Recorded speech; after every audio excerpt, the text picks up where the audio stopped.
Hey everybody, today I'm with my favorite lending partner, Christina Mauney of Team LBD at American Securities Mortgage. And today I feel like we want to discuss what's going on in the market.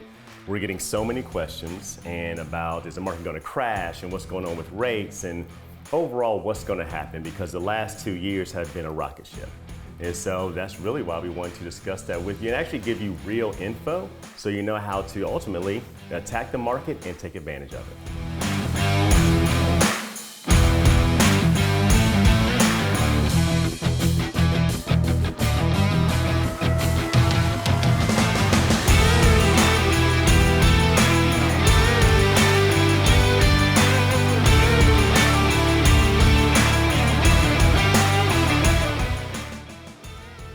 So with the market shifting, my buyers personally are feeling a pinch with getting into homes, the affordability factor, because the last 2 years was crazy for them as well.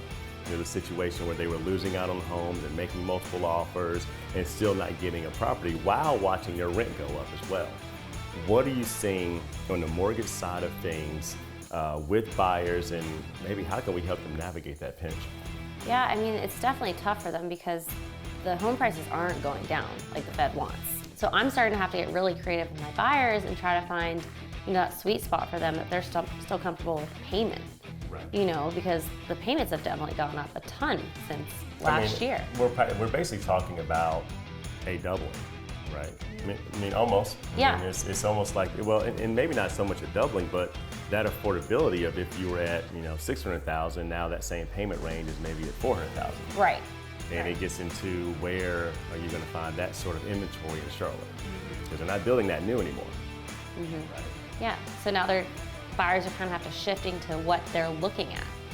Maybe 2 years ago they could have afforded that $600,000 house, but now they got to see, okay, am I comfortable with the $400,000 range, and just getting in while the prices are still where they're at and keeping that higher rate, knowing that they'll drop the next couple of years and they can just refinance again.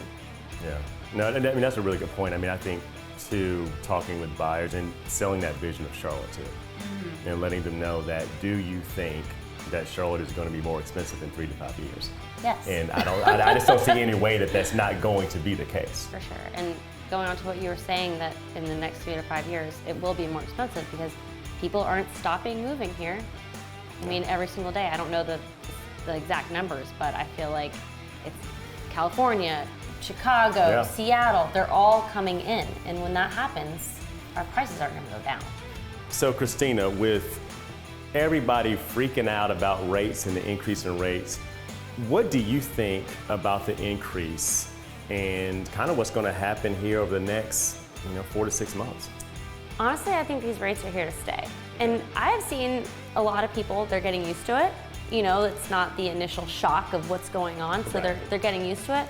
But what a lot of other people still need to realize is this is normal. Really looking back over the last 20 years, this is where rates have been, 5, 6, 7%, other than the last 2 years. So, you can't judge rates now based on the last 2 years. I'll say this, don't let the last 2 years cloud your judgment and keep you from finding that right home and missing out on an opportunity, all the while rents are going up. That's not changing, and you might miss out on something where over the next 3 to 5 years can actually make you some money. So I think it's pretty obvious rents are going up and that's here to stay, but doesn't it seem like these apartment complexes are happy to see their renters leave?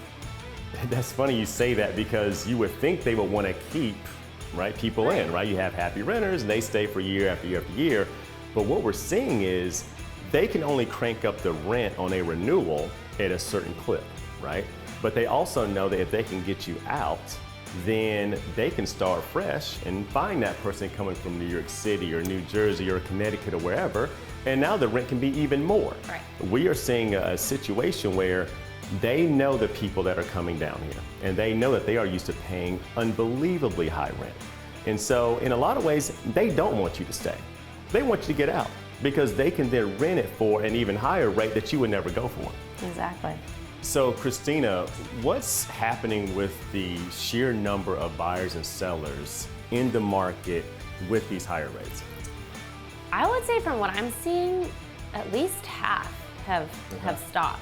I don't know, what are you seeing? I think the volume has definitely kind of gone down. I would say more 25-30% of my business. And what I'm seeing is that first-time buyer being squeezed. Everybody else, they can kind of be a little more strategic and they're thinking about things. They don't have to make a decision within 30 minutes, right? Or the home is gone. But for that person that, was in a $300,000-$400,000 range, the reality is that it's gotten very tight. Right. I mean, when I started in the business, I was doing first-time home buyer purchase price at $100,000 left and right. Yeah. And now, if you can't afford a $500,000 house and above as a first-time home buyer, you really can't compete anymore. Because not a lot of homes below that price exist.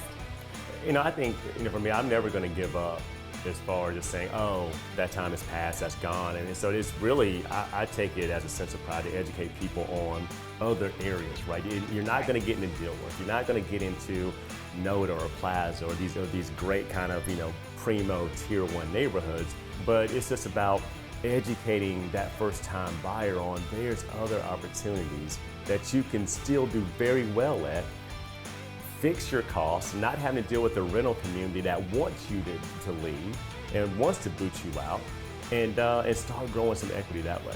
Well, yeah, that's exactly what they need to do. Get into this home, start building the equity so that once they're ready to, go to a bigger home, they have that equity and there's their down payment on the next home. Instead of waiting, 3 years and renting, throwing all that money away, and then where's my down payment? I don't have one to buy another house. So for me, I work mostly with buyers and I'm seeing how it's affecting them. How are you seeing this market affect sellers right now? It's changed the game for them. I mean, quite honestly, it's something where over the last 2 years, they have ruled everything because sellers held all the cards and now they are having to price things correctly.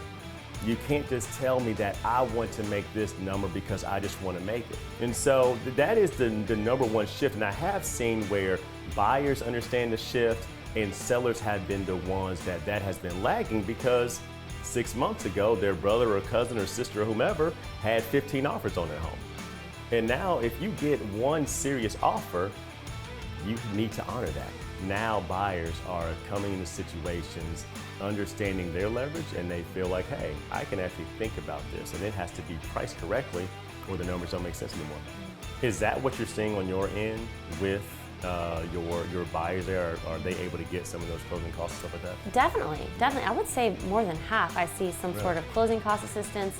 I'm even seeing we have our buy down program, which is amazing right now. So with these buyers, not being super happy about the higher rates, if a seller is willing to give some concessions, so instead of just covering closing costs, it can buy down their rate for the first year or 2 years.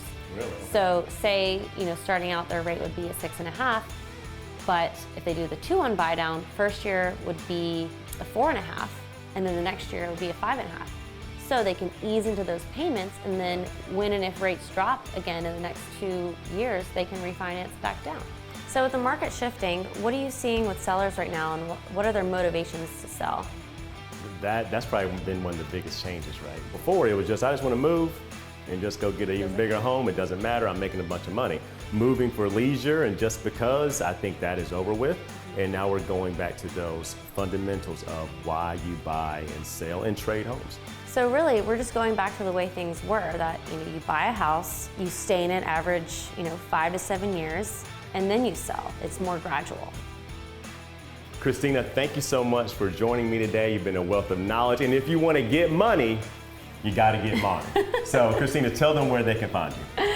So they can follow me on Instagram at Get Mauney Mortgage. They can also DM me directly through there or text message me or give me a call.